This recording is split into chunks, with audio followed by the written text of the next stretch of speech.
vamos a hablar de la constitución de la pedagogía como ciencia. En un principio, nuestro énfasis es de cómo surge y cómo se constituye históricamente el discurso pedagógico. Para hacer esto debemos tener en cuenta una reflexión de carácter científico de la pedagogía, de lo que dice y advertía Herbart, en el sentido de que ésta vuelve con mayor precisión posible los conceptos autónomos y cultiva el pensar autóctono. ¿Qué quiere decir esto?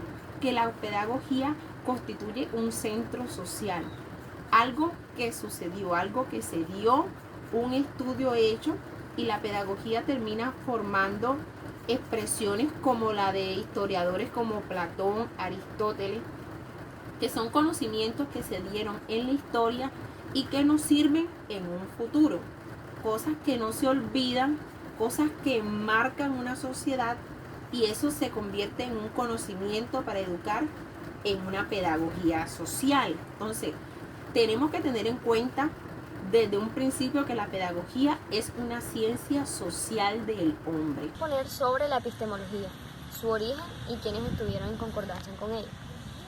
La epistemología es una rama de la filosofía que se encarga de establecer y explicar el origen, la naturaleza y su evidencia como tal. La palabra epistemología tiene como significado la epistemología está compuesta por dos palabras griegas. El episteme, que significa conocimiento, y logos, que significa ciencia. La epistemología como tal estudia los fundamentos y los métodos del conocimiento científico, la cual toma en cuenta factores de tipo social, histórico y psicológico, con el objetivo de determinar o concluir el proceso de construcción del conocimiento, su justificación y su veracidad. Por esto la epistemología procura dar respuestas a preguntas tales como ¿qué es el conocimiento y de dónde proviene este? Si proviene de la razón o proviene de la experiencia como tal. En donde se comenzó a desarrollar como tal la epistemología. Grandes pensadores tales como Galileo Galilei, Isaac Newton, Johannes Kepler, Immanuel Kant y Descartes, entre otros, se dedicaron a analizar fenómenos científicos y su veracidad. En el siglo XX aparecen las primeras escuelas epistemológicas y también aparecen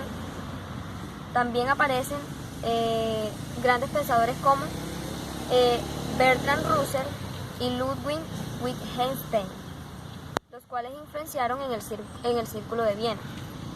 Una de las escuelas más importantes fue la del neopositivismo lógico y el racionalismo crítico. Con todo esto surge la epistemología genética y la epistemología jurídica, la cual, como su nombre lo dice, pertenece al área de la filosofía del derecho. Esta se encarga de estudiar y examinar los métodos y procedimientos intelectuales, mientras que la genética es una teoría que sostiene que tanto la inteligencia como el conocimiento son fenómenos adaptativos del organismo humano y su entorno como tal.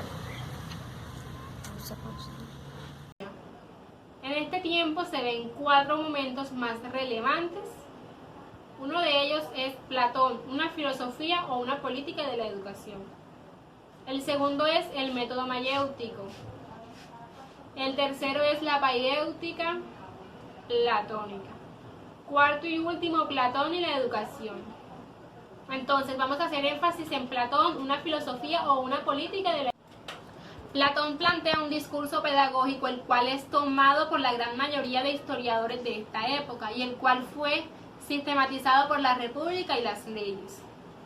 Y por último, Herbart intenta establecer este discurso pedagógico o esta filosofía de la educación como una ciencia, pero no presenta la suficiente autonomía. ¿Ya? Primero en elaborar una filosofía de la educación. Platón plantea un discurso pedagógico el cual fue tomado por la mayoría de historiadores y fue sistematizado por la República y las leyes. En el siglo XIX, Herbart le plantea a Platón evaluar su filosofía de la educación, y encuentran que no se considera con la suficiente autonomía para declararla o constituirla como ciencia. La educación que elabora Platón se enmarca en su teoría política y esta a su vez en un sistema filosófico general. El idealismo la constituye una reacción frente a la nueva práctica educativa que habían desarrollado los sofistas, quienes pretendían llenar las necesidades de saber hacer político de un nuevo grupo económico que surge al lado de la casta aristocrática en Atenas. Esta nueva clase estaba conformada por dos grupos, por los comerciantes y los metecos. Los metecos eran... Esta nueva clase estaba conformada por dos grupos, por los comerciantes y los metecos. Los metecos eran considerados aquellas personas no griegas que residían en algún estado de Grecia. Así pues, la teoría platónica se enfrenta a un ideal educativo sofista y se elabora en un contexto filosófico ya desarrollado. Proceso de pedagogía, preguntando primero por su relación con lo social e histórico en el contexto del sistema educativo. Todo sistema educativo referente teórico más o menos sistematizado que lo ha justificado es explicado para quienes viven de él o para quienes se sienten plenamente identificados con él. En esa época fue que se dio el discurso marxista, donde todavía no se hablaba de un paradigma o una contextualización. En este sentido, lo educativo formaba parte de la dimensión ideológica del sistema social que envolvía todo como un gran fenómeno educativo junto a otros aparatos con una definida intención. Yo les voy a hablar de la historia de la pedagogía. La historia de la pedagogía nos enseña que el dispositivo de educación se basa en organizar, distribuir, distinguir y unir elementos que se convierten en inteligibles, un conjunto confuso de ideas.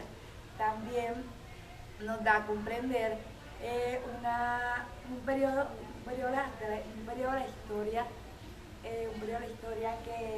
que se ayuda a comprender un periodo de la historia delimitado, ya que nos da a conocer de qué manera las cosas y los seres se ponen en condición de ayuda y de obtener conocimiento. Podemos decir que el discurso pedagógico se refiere a sujetos que hablan y que actúan en un mundo de la vida escolar, con expresiones y acciones susceptibles de ser comprendidas. El punto de partida de este terreno es el contorno, es la sociedad. Se produce la articulación de la pedagogía como la forma del saber y el discurso pedagógico.